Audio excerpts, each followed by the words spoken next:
But coming up in the autumn, of course, Rachel Reeves is going to embark on a Whitehall war and waste to free up cash for the autumn budget. It's going to be a bit of a shock to her, no doubt, to discover that the police bill for all of this policing that's been going on in the last 2 weeks is probably going to be pretty expensive. So that may be another hole in the black hole that she's already got to deal with, that she says she didn't know about.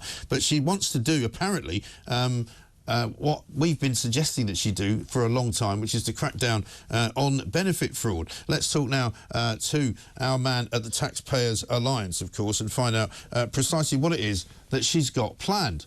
Very good morning to you, Benjamin.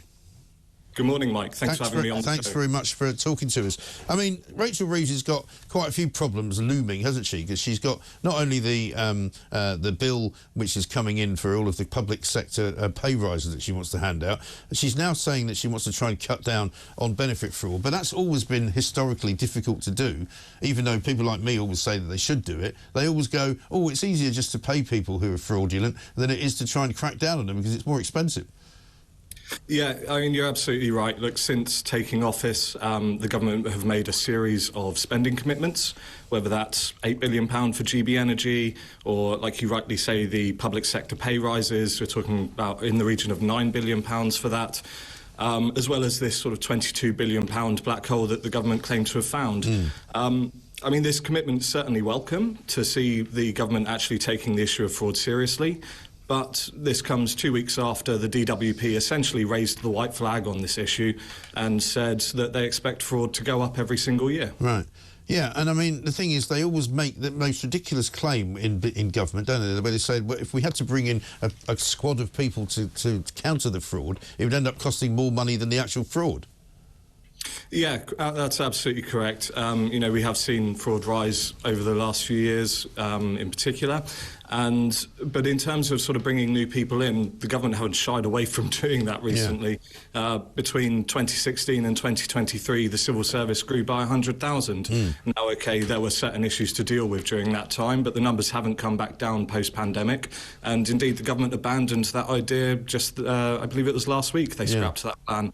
So, you know, if Rachel Reeves wants to be making savings, absolutely go after fraud, but also look at your own sort of pay bill. Right. And how much do you think the events of the last sort of week and a half will have altered the perception of government for the Labour Party? Because, of course, when they came in, they were supposedly very popular, even though they didn't get a massive share of the vote. But Keir Starmer's approval rating has gone absolutely downwards very quickly, from 16 points down to 3. It might even go into the negative, and I think I think Rachel Reeves has gone into the negative already. So people are not very happy with them. She's presented with a very large bill from everything that's been going on with the police in the last couple of weeks. Suddenly the autumn statement looks a bit difficult. Yeah, absolutely. I mean, the bill for policing these recent events is going to run into the millions. That's without a doubt, I think. In terms of how they're perceived, you know, this was a government that was supposedly elected for competency and is trying to project that. Whether that's coming across, I think I'll leave to your listeners to decide. Yeah, absolutely right. So, I mean, in reality, people always say, well, if you need to find the money, you can. I mean, they found the money to pay for the police. They found the money to pay for the junior doctors. They found the money to send off to various countries around the world to help them with climate action. They found the money for windmills and all the other sort of Ed Miliband nonsense. So when and why should anybody believe that they have to cut anything? I mean, yeah, this is a perfectly reasonable point to make, but we have to consider that total managed expenditure for this year is expected to be over £1.2 trillion. That's going on top of, we have a national debt of £2.5 trillion. You know, we borrow £380 million every single day. Neither of the parties have been honest when it comes to spending. They've not been upfront with the public, and it's high time we actually had that conversation of really getting our spending under control. Yeah. Very good. Benjamin, thanks very much indeed. Benjamin Elks there from the Taxpayers Alliance telling us precisely what it is that Rachel Reeves needs to do. But the problem for Labour, of course, is that they have got one hell of a black hole, which they did know about. They haven't got much money. They've spent a load more money than they thought they were going to have to spend. They're still having to deal with the small boat problem. 4,000 plus have now come since the election.